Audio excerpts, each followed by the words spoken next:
And our subject is gospel Y nuestro responsibility. tema es responsabilidad del Evangelio. Estamos en este versículo 14, en nuestros estudios de la carta de Pablo a los Romanos, y se habrán dado cuenta que estoy dejando de lado varios de los versículos en la parte inicial del capítulo 10, porque hasta cierto punto ya hemos estado lidiando con esto en forma reciente. Y bueno, en el versículo 3 se nos recuerda respecto del problema de muchos de los hijos de Israel, porque ignorando la justicia de Dios y procurando establecer la suya propia, no se han sujetado a la justicia de Dios. Es decir, la justicia que Dios otorga a través de Cristo. Y el versículo 4, porque el fin de la ley es Cristo para justicia a todo aquel que cree. Él cumplió los requisitos de la santa ley de Dios para todos aquellos que creen en Él.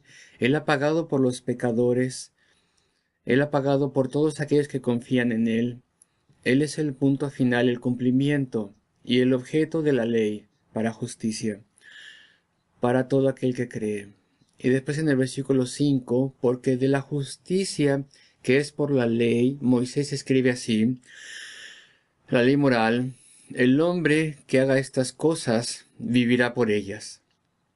Y entonces la ley tiene el objeto de humillarnos y darnos convicción, porque nos damos cuenta que no podemos cumplir y honrar la ley debido a nuestros corazones caídos. No podemos cumplir los estándares perfectos de Dios y entonces somos humillados.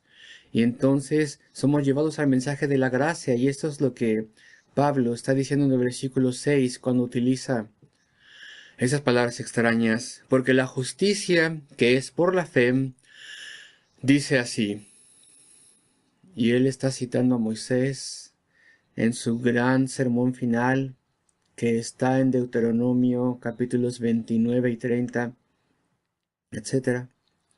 Y él está predicando allí al respecto de esta gran alternativa a confiar en la ley de Dios, es decir, la justicia que Dios libremente dará.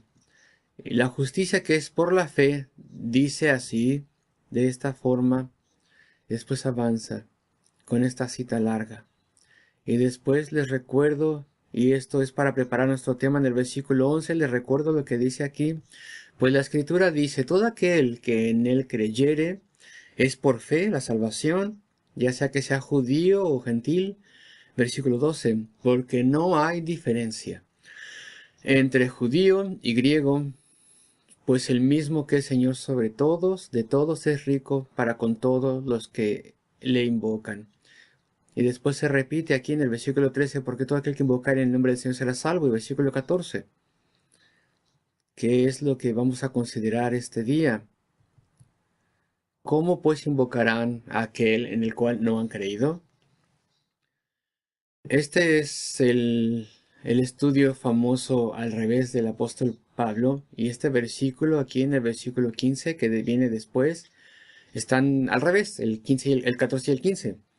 Todo en ello está expresado en la forma al revés, en una forma al revés. Versículo 14, ¿cómo pues invocarán a aquel en el cual no han creído? Bueno, ese es el punto final del proceso, si me perdonan utilizar esta palabra, del proceso de la conversión. Y después al final está el principio de todo esto, versículo 15. ¿Cómo predicarán si no fueren enviados? Como está escrito, cuán hermosos son los pies de los que anuncian la paz. Bueno, en un proceso, por así llamarlo, de conversión, ese es el punto de partida. El que se envía a un predicador. La maravilla del Evangelio. Este mensaje incomparable es lo primero, es la primera parte, es lo primero. Y al final del versículo 14, ¿cómo oirán sin haber quien les predique? ¿Y cómo creerán en aquel de quien no han oído? ¿Y cómo invocarán? Estoy leyéndolo al revés, como habrán notado. Todo comienza con la predicación del Evangelio y termina con la persona que escucha y cree cuando él clama al Señor. ¿Y entonces por qué el apóstol lo dice así? Bueno, hay muchas formas en las que podemos responder esto, pero lo más obvio y lo más probable aquí es simplemente que tiene que ser así, de adelante, de atrás para adelante, porque el apóstol está avanzando hacia un clímax, hacia una cúspide, y no es el que nosotros esperaríamos. Así que, a pesar de que hay un proceso de la salvación aquí, hay una especie de orden que vamos a ver y analizar. Al mismo tiempo, lo que está al final, lo que es lo que está al final de esta pequeña porción, es lo más grande, el evangelio, que se pone en las manos del predicador o el cristiano que testifica. Es la gloria del evangelio, lo cual es el clímax. Algunas personas dicen que es el que se envíe el predicador, pero sin lugar a dudas más bien es la gloria del evangelio. Versículo 15, a mitad. Cuán hermosos son los pies de los que anuncian la paz, como está escrito, de los que anuncian las buenas nuevas. Bueno, la escritura no pone, no pone su atención en los pies del mensajero, es una forma de hablar. Y si las personas, se puede decir de ellas que aprecian los pies del mensajero, lo que significa es que ellos aprecian la grandeza del mensaje y la maravilla del mensaje. De modo que todo lo que está relacionado con esto, incluso el mensajero es apreciado. Aquellos que responden al mensaje lo aprecian. Entonces comencemos. Al principio del versículo 14, recordando que estamos avanzando al revés. ¿Cómo pues invocarán a aquel en el cual no han creído? El final del proceso es el clamor, pero lo vamos a considerar primero, porque está aquí primero, en el versículo 13, porque todo aquel que invocare en el nombre del Señor será salvo. ¿Cómo pues invocarán? La invocación a Cristo. El invocar a Cristo, pidiendo ayuda y bendición. Y aprendemos de esto el hecho de que esto es señalado, y este es el final de un proceso, el clamar en el nombre de Cristo, y aprendemos que no es suficiente creer. ¿No es suficiente creer? En la Escritura, creer representa todo el clamor a Cristo, todo. Sumisión, arrepentimiento, fe, ¿sí? Pero aquí Pablo está señalando estas cosas. Que la fe en sí misma no es suficiente, me explico. Tiene que ser expresada esta fe. Tiene que ser expresada en un clamor a Cristo. Debemos reconocerle, debemos confesar que Él es el Señor, debemos clamar su nombre, debemos decirle que le necesitamos y clamar a Él. Pedimos diferentes cosas al mismo tiempo. Uno, perdón de pecados. De esto se trata. Y hay algunas personas que dicen, no, el creer en Cristo significa simplemente cambiar de parecer respecto del pecado o creer en Cristo. Y no está bien introducir la condición del arrepentimiento, ¿de verdad? Toda la misión y propósito de Cristo es librarnos de pecado. Predicamos arrepentimiento y perdón de pecados. ¿Y cómo puedes creer en Cristo sin que al mismo tiempo tengas una concienciación profunda de que le necesitas para que te perdone? Eso es lo que será para ti un salvador del pecado, un Señor que perdona. Entonces te arrepientes de tu pecado, arrepentimiento para vida. Los antiguos predicadores y los que escribieron las confesiones de fe lo ponían junto con la fe, el arrepentimiento. Son cosas gemelas, gracia y arrepentimiento para vida. Entonces, invocar a Cristo, pedirle perdón, pedirle salvación, pedirle comunión con Él. Pero bueno, no quiero complicar las cosas de forma innecesaria. El rendir la vida a Él, el pedirle que Él sea nuestro soberano, el pedirle que nos dé el cielo. Tal vez no lo pidas esto al mismo tiempo todo esto, pero esto es lo que representa creer. Sin nunca jamás confesar el nombre de Cristo, sin nunca jamás clamar su nombre, invocarle, sin nunca depender de Él y expresar nuestro amor por Él y nuestra necesidad de Él y arrepentimiento para con Él de pecado, entonces, pues no sería suficiente si no haces nada, si no haces todo lo que acabo de mencionar. El final del proceso es lo que mencionamos aquí. ¿Cómo pues invocarán a aquel en el cual no han creído? El invocarle es la expresión necesaria de nuestra fe. Hay alguien aquí, personas aquí, y tú crees en Cristo, crees en Él correctamente, crees que Él es Señor de todas las cosas, la segunda persona de la Trinidad, igual con el Padre, quien vino del cielo a la tierra para sufrir en una agonía indescriptible, para poder llevar el eterno castigo del pecado a nombre de su pueblo, aquellos que a su tiempo vendrán a Él y confiarán en Él. ¿Tú crees eso? Pero tal vez nunca te has vuelto a Él y nunca te has arrepentido y no te has rendido a Él. Entonces tiene que haber una invocación en el nombre de Cristo. Tienes que invocar su nombre, tienes que clamar su nombre. Algo que tal vez está dentro de ti, pero tal vez nunca rindes tu corazón y confiesas tu pecado, pues eso no es suficiente, cualquier cosa que sea. Así que está la invocación. Todo aquel que invocare el nombre del Señor será salvo. ¿Cómo pues invocarán a aquel en el cual no han creído? Ahora, para poder interactuar con Dios, tienes que creer. Y hay algunas personas, tal vez muchas personas, que han invocado el nombre del Señor sin verdaderamente creer en Él. Me explico, tal vez no has entendido lo que estabas haciendo. Tal vez no hubo deseo de perdón. Tal vez no hubo deseo de una transformación. Tal vez no hubo deseo de que Dios obrase en tu corazón y te cambiase y te diera una nueva naturaleza y una nueva vida. No has entendido esto. Tal vez no ha habido deseo de tener unión con Cristo, de modo que puedas caminar con Él y someterte a Él y honrarle y buscar su ayuda y agradarle y buscar vivir una vida de justicia ante Él. No has creído en estas cosas. No has creído que estas cosas son lo que Cristo vino a comprar a nombre de pecadores necesitados.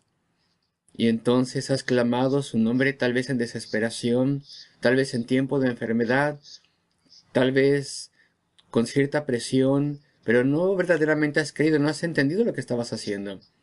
Entonces, la invocación es en vano. Hay que invocar su nombre, pero esto lo hacemos porque creemos en Él. Nos damos cuenta de quién es Él. Nos damos cuenta de lo que Él ha hecho, lo que Él vino a hacer.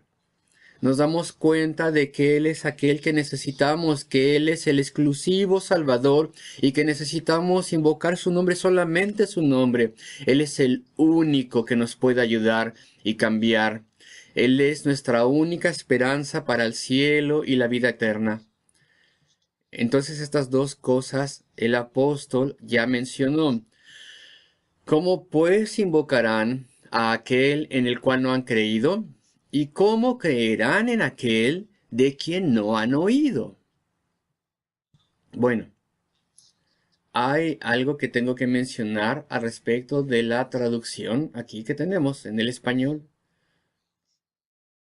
¿Y cómo creerán en aquel de quien no han oído?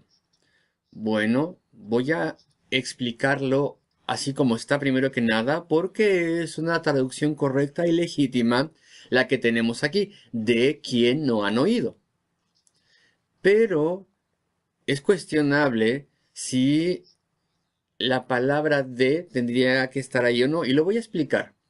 ¿Cómo creerán en aquel a quien no han oído? De forma estricta, esa es la traducción correcta del griego. Sin el de a quien no han creído, no han oído. La mayoría de las traducciones insertan el de y lo insertan probablemente al sentir que el contexto lo demanda. ¿Cómo oirán sin que haya quien les predica? Si vas a escuchar que un predicador te predica, entonces tienes que decir de quien no han oído, porque no están escuchando a Cristo mismo, sino que están escuchando a un predicador que está hablando al respecto de Cristo. Sí, pero el original de todas maneras no tiene el de, el griego. ¿A quién no han oído? Como si Cristo estuviese hablando en la predicación y es su voz la que verdaderamente importa y su llamado. Pero bueno, y más bien invocarle a Él. Y vamos a explicarlo en un momento, pero vamos a explicarlo primero como está en nuestra versión de la Biblia, y eso también es correcto. ¿Cómo creerán en aquel de quien no han oído? Sin escuchar respecto de Él. Probablemente las personas han escuchado respecto de Cristo, y esto es así con muchas personas, pero solamente han escuchado de Él como hombre. Me explico, nunca se les ha ocurrido a estas personas que Él es divino. Ellos rechazan la realidad tal vez de que Él es Dios encarnado, de que Él era Dios que vino a, a este mundo y tomó una personalidad humana, se hizo humano y caminó en la tierra y ahora todavía es el Dios hombre. Muchos no aceptan esto o no lo entienden. Entonces, tú no puedes creer en Él a menos que te des cuenta de que Él es Dios, la eterna segunda persona de la gloriosa Trinidad. Tú no puedes creer en Cristo para que tú puedas tener salvación si tú crees, como muchas personas lo hacen, y dices si Cristo era Dios, pero solamente vino a ser un ejemplo. Un ejemplo de cómo tenemos que vivir, una manifestación del amor de Dios y de cuán listo está Él y deseoso de interactuar con nosotros. Y hay personas que solamente piensan que Cristo es un ejemplo. Es Dios, pero es Dios que vino a poner un ejemplo de cómo vivir. Y es Dios que vino para darnos una revelación del amor de Dios, para mostrarnos el amor de Dios, para con hombres y mujeres perdidos. No puedes ser salvo si eso es lo único que crees tú al respecto de Cristo. También tienes que creer que no solamente es divino, sino también que vino a salvar. Es Dios y vino a salvar, vino a hacer redención de pecados, vino a ser un sustituto por aquellos que serán salvos, vino a tomar su castigo sobre él mismo. Tienes que creer en Él, que Él es Dios, es divino, Él es quien da vida, Él es quien es la única forma de ser salvos, es el camino a la salvación. Tienes que creer su poder y la promesa que nos da de salvar a todos los que vienen a Él. Y veamos nuestro versículo al revés y vemos el orden.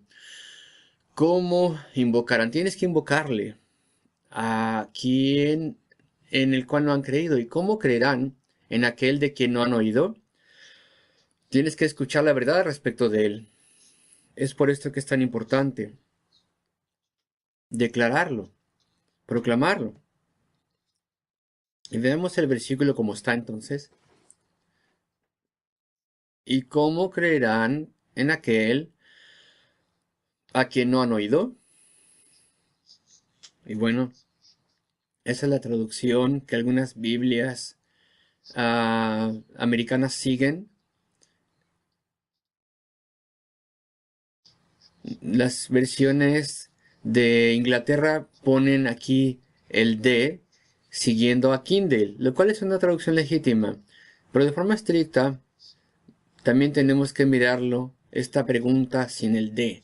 Y entonces el texto cobra vida. Necesitas escucharle a él.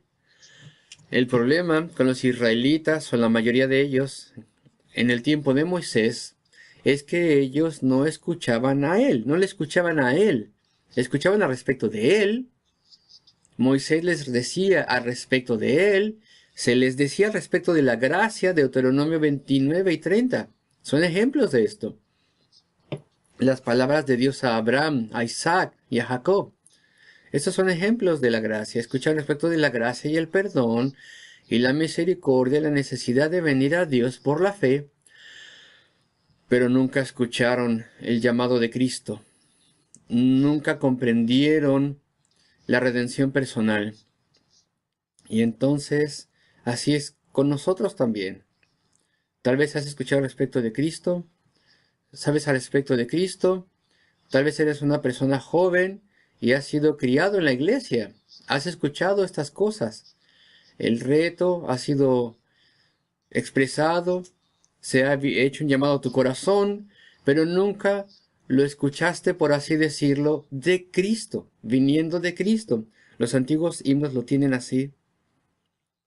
Ustedes conocen tal vez el himno de Jonathan Evans, del siglo XVIII, un predicador de Coventry. Escuchad la voz de amor y misericordia que de lo alto clama en el Calvario. ¿Tú pensabas que esto era solamente una poesía y ya? No, él sabía lo que estaba escribiendo. Escuchad la voz de amor y misericordia. Dios habla de forma personal a tu corazón en el Evangelio. Hay otros himnos también que dicen lo mismo. Escuché la voz de Jesucristo decir, ven a mí y descansa. Escuché la voz de Cristo decir, he aquí libremente doy las aguas de vida, sediento, inclínate y bebe y vive. Esto es lo que el versículo está diciéndonos. Nunca habían escuchado la voz de Dios, la voz de Cristo. Nunca escucharon la voz de compasión de Dios cuando se predicaba el Evangelio, como si él mismo dijera, vine del cielo a la tierra para poder morir en la cruz de Calvario por un pecador como tú. Vine a redimir a un pecador como tú. Vengo a tocar los corazones de aquellos que claman mi nombre, y les redimo y les cambio y les hago míos y les traigo a mí. Ustedes nunca han escuchado el clamor de Cristo, nunca os ha conmovido. El que viene a mí, de ninguna manera dejaré fuera. Esas son sus promesas. Y tal vez tú nunca has respondido. Escucho tu voz que me da la bienvenida, que me dice, Señor, que venga a ti. Es cuando este llamado es personal, cuando tú verdaderamente escuchas el Evangelio y dices, yo soy ese pecador, yo soy aquella pecadora a quien este mensaje es dirigido, yo soy aquella que necesita ser salvo, salva, yo soy la persona a quien Cristo amará y salvará y perdonará. Él le habla a una persona como yo. Entonces leamos el texto sin la palabra de. ¿Y cómo creerán en aquel a quien no han creído? ¿Oído, perdón?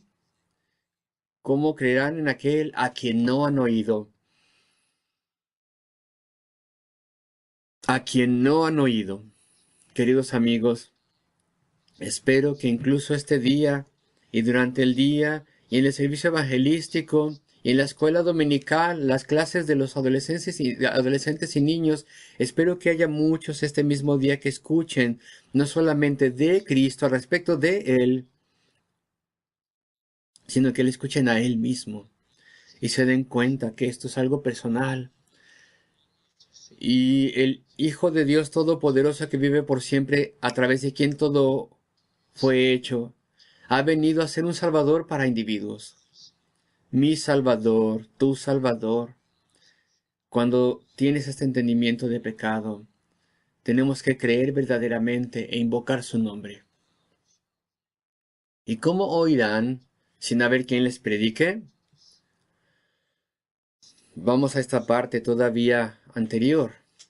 ¿Cómo oirán sin haber quien les predique?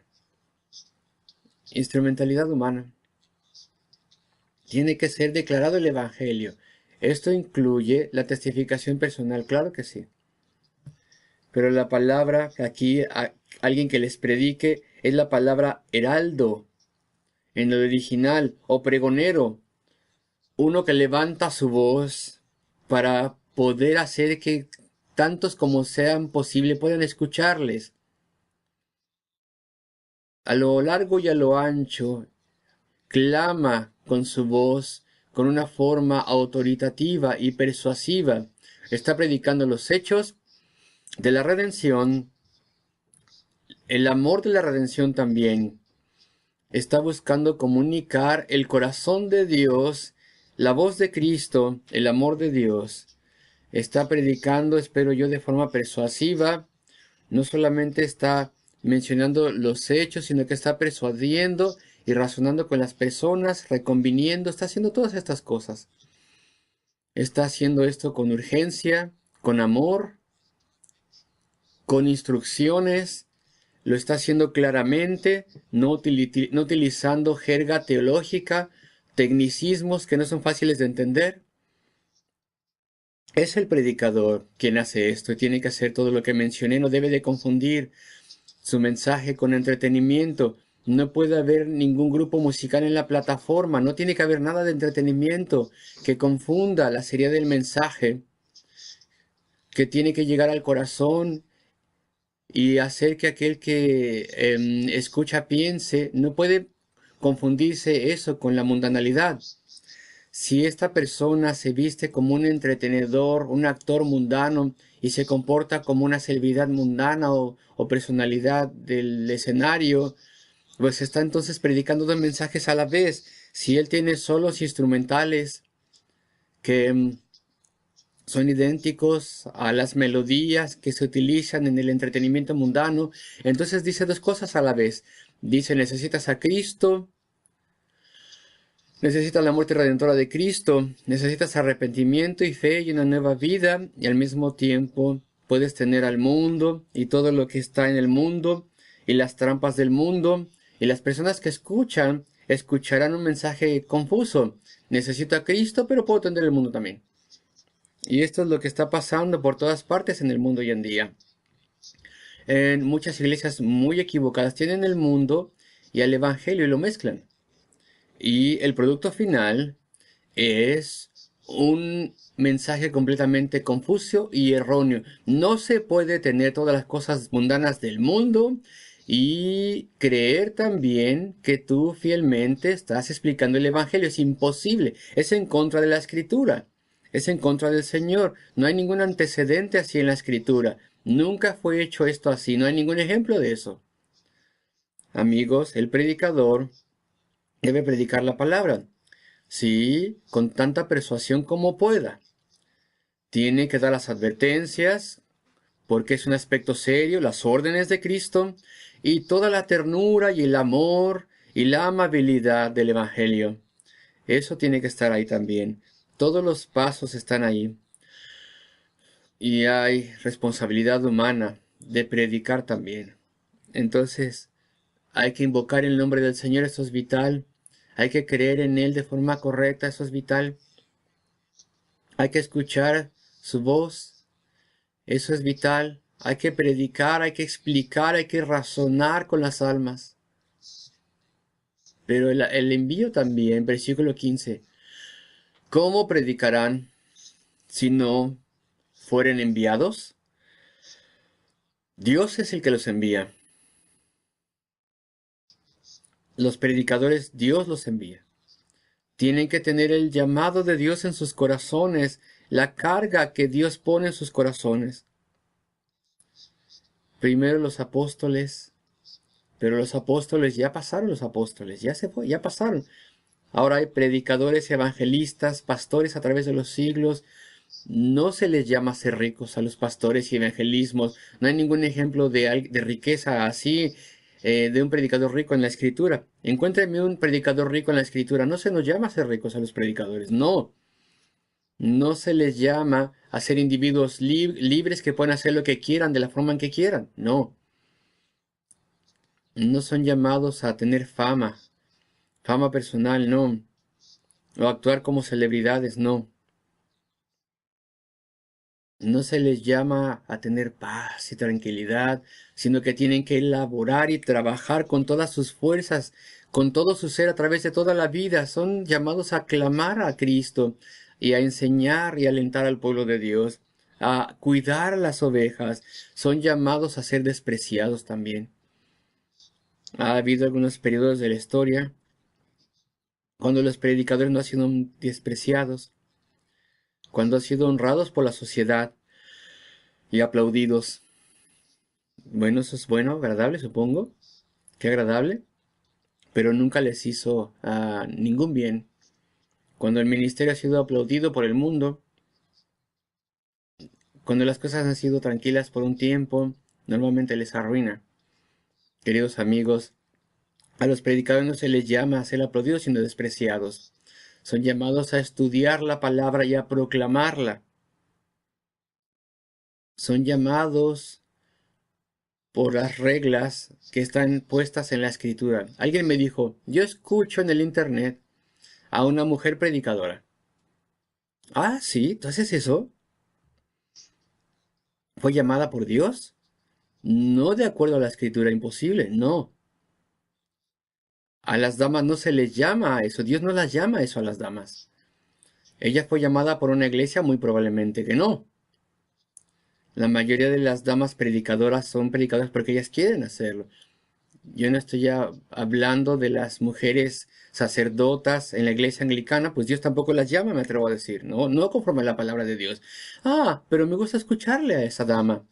Ah, pero si esa dama está bien equivocada al pensar que Dios la ha llamado y no tendría que hacerlo de acuerdo a la escritura, ¿no te das cuenta que esto también te aplica a ti? No tendrías que estarla escuchando tampoco. Dios no dice, está mal que una dama predique, sea predicadora, pero está bien que tú la escuches. Dios no dice eso, no. Si ella está mal en un error, tú también lo estás. Tú estás desobedeciendo al Señor. No tendrías que hacer eso. Y yo no me quería desviar a esto, queridos amigos. Pero el llamado de Dios y enviados por Dios de acuerdo a sus reglas, que no voy a explicar en este momento, pero es muy importante. ¿Cómo predicarán si no fueren enviados? La iglesia les envía. Heraldos, no entretenedores, no actores. Pero avancemos ya a la conclusión, versículo 15 a mitad. Como está escrito, cuán hermosos son los pies de los que anuncian la paz, de los que anuncian las buenas nuevas, el Evangelio. Esa es una cita del libro del profeta Isaías, capítulo 52, versículo 7. La referencia es a que habrá un cautiverio futuro desde el punto de vista de Isaías. El pueblo de Dios entrarían a un cautiverio en Babilonia y después de cierto tiempo vendría alivio bajo Ciro después de la caída del imperio. Y el pueblo de Dios tendría la libertad de salir, de irse a casa. Y los mensajeros, algunos interpretan Isaías 52 pensando que los mensajeros irán por el imperio babilónico diciéndole a las personas que pueden volver a casa. Y algunos dicen, no, Isaías está hablando de que se sube a las montañas por Jerusalén para que los heraldos digan, las personas vienen. Bueno, de cualquier forma, los mensajeros proclaman libertad. Y solamente una minoría volvió del imperio medo-persa a la tierra de Dios. Pero bueno, ahí están los mensajeros y dicen, la declaración ha sido hecha, somos libres para volver. Ah, cuánto gozo y felicidad. Ah, dio gozo que incluso las puertas y, y, y los pies del mensajero proclamando esta libertad es algo que les inspiraba, que les daba gozo y se maravillaban. Pero todo esto es para ilustrar la gloria del mensaje. El apóstol Pablo dice algo similar. Él sufría probablemente de una enfermedad de sus ojos y al escribirle a cierta iglesia dice, ustedes se habrían sacado vuestros propios ojos y me los habríais dado cuando yo proclamaba el evangelio a vosotros. Ustedes tenían tan grande gozo, tenían tan grande felicidad que incluso pensaban que el mensajero era maravilloso. El evangelio era tan maravilloso y grande. Pues eso pasa. Cuando escuchamos la voz de Cristo y venimos a Cristo, el evangelio para nosotros en esos momentos es el mensaje más grande imaginable. Cuán hermosos son los pies de los que anuncian el evangelio de la paz, las buenas nuevas de reconciliación con Dios, que anuncian buenas nuevas el evangelio. Cuando pensamos al respecto del evangelio, es tan magnífico, queridos amigos. Es el mensaje más amable de todo el universo. No hay otro mensaje, no hay ninguna otra ideología, no hay nada que pueda compararse con el Evangelio en su amabilidad. los enemigos de Dios, las criaturas pecaminosas serían libremente perdonadas y Dios mismo en la persona de Cristo tomó el castigo debido a ellos. Es el mensaje más libre y gratuito en todo el universo. Viene a nosotros sin merecerlo, sin tener mérito, viene libremente. Es el mensaje más poderoso. Los cambios que obra el Evangelio, la predicación del Evangelio. Cuando las personas vienen a Cristo y su naturaleza es cambiada y el violento se hace gentil y los hostiles se hacen amables y sensibles y amigables, amorosos, y los orgullosos que no quieren escuchar a nadie se hacen grandes estudiantes, aprendices en la escuela de Cristo, bebiendo de la palabra de Dios y rindiéndose a la autoridad de la palabra de Dios. El Evangelio es el mensaje más poderoso y glorioso y que transforma y te hace influyente, te hace un hombre o una mujer de oración, incluso prevalece sobre Dios. Dios desde antes de la fundación del mundo determina la salvación de ciertas personas y tomó en cuenta incluso el clamor y las oraciones de su pueblo. ¿Quién podría tener más influencia que eso? Poder prevalecer sobre Dios antes de que el mundo comenzase, tomó en cuenta nuestras oraciones. Él leyó nuestras oraciones que venían de nuestro corazón. Qué instrumentalidad tan grande. Hacer cosas en la vida de forma espiritual que tienen consecuencias eternas y resultado. No hay nada que pueda ser comparado con el Evangelio por su seguridad, por su bondad, por sus promesas, por su confort, el consuelo que nos da. Aquí lo tenemos. Cuán hermosos son incluso los pies de aquellos que anuncian el Evangelio de paz, de los que anuncian buenas nuevas. Versículo 15. Vamos a ver el orden entonces. Aquí lo tenemos. Nos gloriamos en el Evangelio. Entendemos que es preciadísimo. Tomamos la responsabilidad de vida. Hacemos que sea nuestra responsabilidad más alta como pueblo de Dios el predicar el Evangelio. Apoyar a los mensajeros. Orar como iglesia. Que más mensajeros puedan ser enviados a la mies. Hacer todo lo que podamos para preparar a las personas, a diferentes hermanos, para la proclamación del Evangelio a lo largo y a lo ancho de este mundo, porque nos gloriamos en el Evangelio, nos conmueve tanto. Toca lo más profundo de nuestro ser. Tenemos tan grande agradecimiento por el Evangelio en nuestras vidas y por nuestro eterno destino que somos conmovidos para poder promover la expansión del Evangelio y enviamos a los predicadores. Y los predicadores predican y las personas escuchan y creen la verdad que es de Cristo. Y entonces claman a Él, invocan a Cristo, invocan el nombre del Señor y Él les transforma y les salva. Así que este es el proceso en estos versículos que están de cabeza. Pero tiene que estar así en este versículo 14 de Romanos 10. ¿Cómo pues invocarán a aquel en el cual no han creído? ¿Y cómo creerán en aquel de quien o a quien no han oído? ¿Y cómo oirán sin haber quien les predique? ¿Y cómo predicarán si no fueren enviados? ¿Y cómo podemos no enviar una vez que hemos probado y conocido y sentido la maravilla del amor del Evangelio y el amor de Cristo? Es nuestra más grande prioridad el hacerlo. Amigos, como dije antes, que algunos de vosotros aquí escuchen no un mero predicador, no simplemente las expresiones humanas de estas cosas, sino que puedas tú escuchar a Cristo. Yo sufrí y morí por un pecador como tú. Yo sufrí y morí para traer hombres y mujeres a mí, dice Cristo, y traerles a vida eterna y a la gloria, dice Cristo. Que tú puedas escuchar esto de forma personal, profundo dentro de tu alma lo escuches, y después tú puedas creer en Él, y entonces verdaderamente invocarás el nombre del Señor.